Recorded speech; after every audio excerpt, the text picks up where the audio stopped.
গায়ে হলুদ বিভূতিভূষণ বন্দ্যোপাধ্যায়। শ্রাবণ মাসের দিন, বর্ষার বিরাম নেই।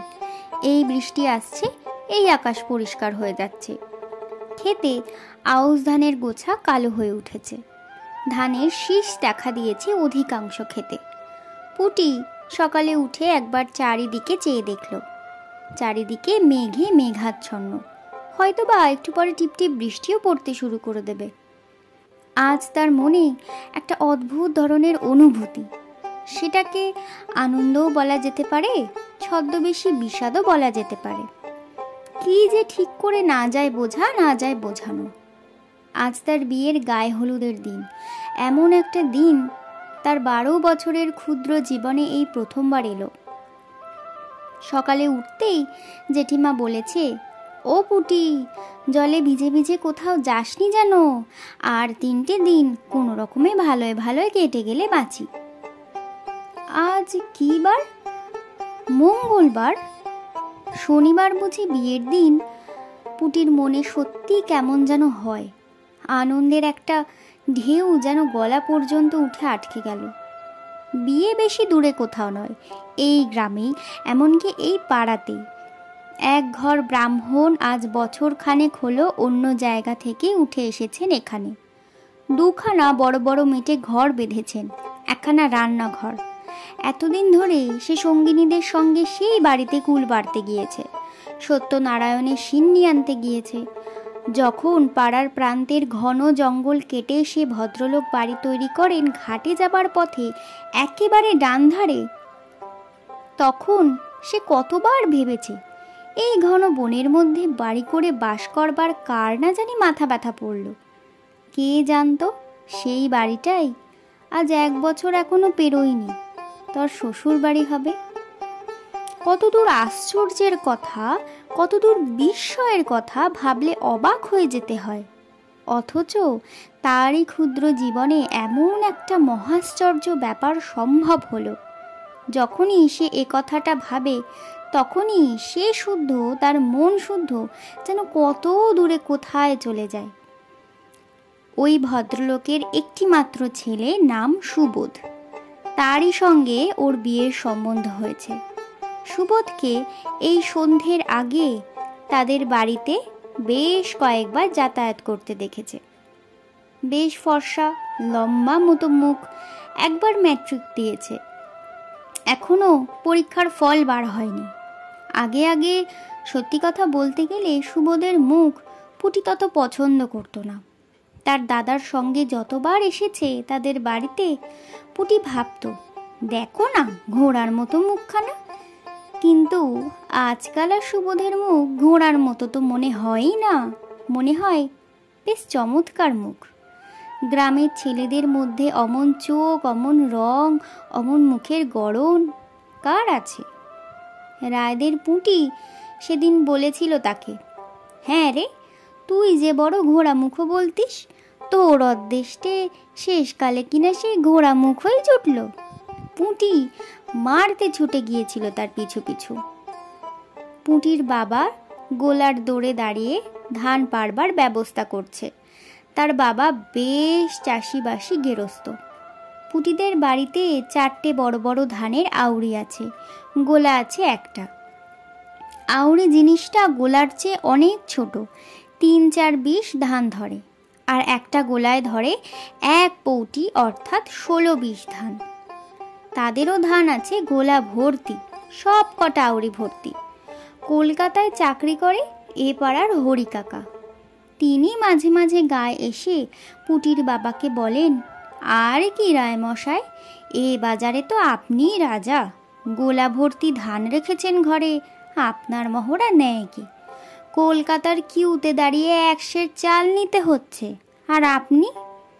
পুটি জিজ্ঞেস করেছিল, কিসে দাঁড়িয়ে চাল নিতে হয় বাবা? কি বলছিল হরি কাকা? কে জানে কিসে দাঁড়িয়ে, তুই নিজের কাজ কর, আমি নিজের কাজ করি, মিটে গেল। তুমি জানো না বুঝি ও কথাটার মানে?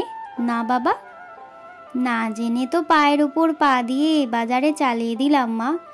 কলকাতার মুখ না দেখেও তো বেশ চলে যাচ্ছে। কলকাতায় নাকি মানুষের 1 সের চালের জন্য 4 ঘন্টা কোথায় দাঁড়িয়ে থাকতে হয়। কিন্তু যে বাড়িতে তার বিয়ে হচ্ছে তাদের অবস্থা এত ভালো নয়। সুবোধ যদি পাশ করে তবে হরিকাকা ভরসা দিয়েছেন কলকাতায় গিয়ে তাকে ওর অফিসে চাকরি করে দেবেন। তাহলে তাকেও কি কলকাতায় গিয়ে বাসায় থাকতে হবে? আর সেই কিসে দাঁড়িয়ে রোজ 1 সের চাল নিয়ে এসে রাঁধতে হবে? সে বড় কষ্ট।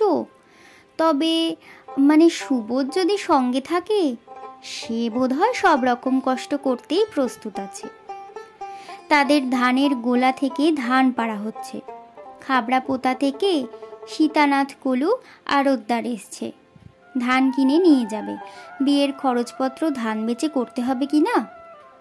ওর জেঠিমা বললেন, ও পুটি, আজ কোথা বেরিও না, নাপিত ও বাড়ি থেকে হলুদ নিয়ে আসবে, সেই হলুদ গায়ে দিয়ে তোমায় নাইতে হবে। এমন সময় সাধন জেলে এসে ভিজতে ভিজতে উঠোনে দাঁড়ালো। হাত জোর করে মাথা নিচু করে প্রণাম করে বলল, পা তো পেন নাম। তার বাবা বললে, ও সাধন বাবা, তোমায় ডেকেছি যে একবার, আমার যে কিছু মাছের দরকার এই শনিবারে। কি জানি কেন পুটির বুকটা দুলে উঠল। এই শনিবার? এই শনিবারে তাহলে সত্যিই তার? সাধন বলল, আগে মাছের যে বড় গোলমাল যাচ্ছে, গাঙে কি মাছ আছে? ডুমুর বাউরের মাছ সব যাচ্ছে কলকাতায়, 82 টাকা দর। এমন দর বাপের জন্মে কোনো কালে শুনিনি রায় মশাই। 1 সের পোনা স্টক পড়তে পারছি না, মরা গাঙে বাদল দিয়ে এলাম, একদিন কেবল 11.5 সের গজার মাছ। পুটির বাবা বিস্ময় সুরে বললে, 11.5 সের গজার? এমন কথা তো কখনো শুনিনি।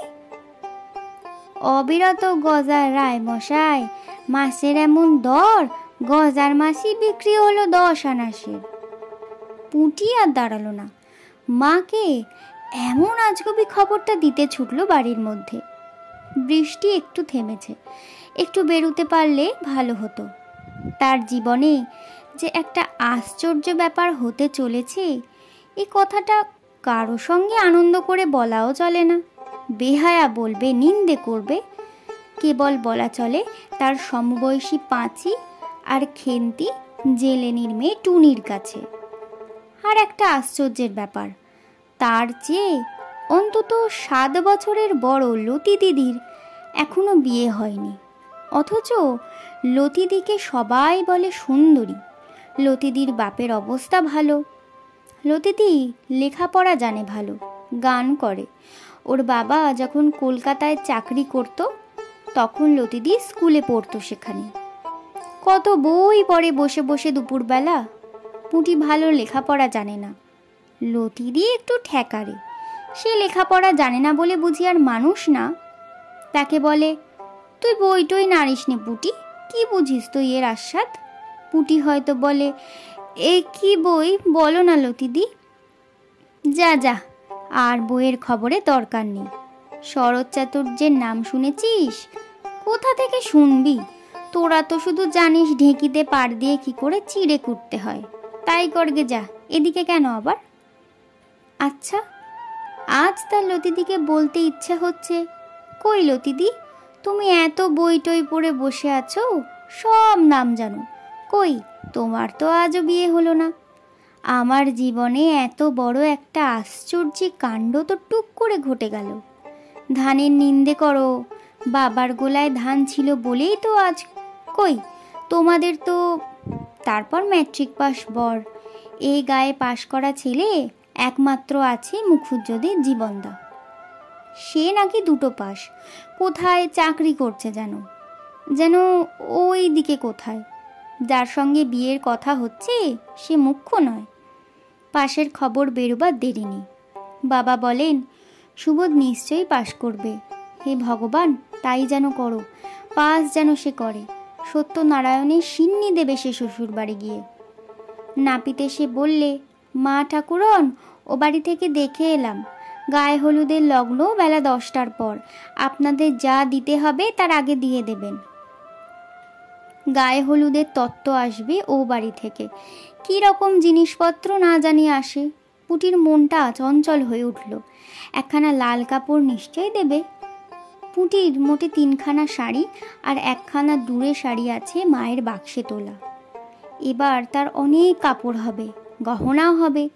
5 ভরি সোনা দেবার কথাবার্তা হয়েছে। এতদিন 2টি দুল ছাড়া অন্য কোনো গহনা তার অঙ্গে ওঠেনি। অথচ ও কুমারী মেয়ে লতিদির হাতে 6 গাছা করে চুড়ি, গলায় লকেট ঝোলানো হার, কানে পাশা, হাতে আংটিও আছে। ও থাকতো শহরে, সেখানে মেয়েদের চাল চলন আলাদা। এসব পাড়া গিয়ে মেয়েরা কাঁচের চুড়ি ছাড়া আবার কি গহনা পরে? অত পয়সাও নেই তার বাপের, গোলায় 2টো ধান আছে মাত্র। নগদ পয়সা কোথায়? যা কিছু করতে হয় সে ওই ধান বেচে।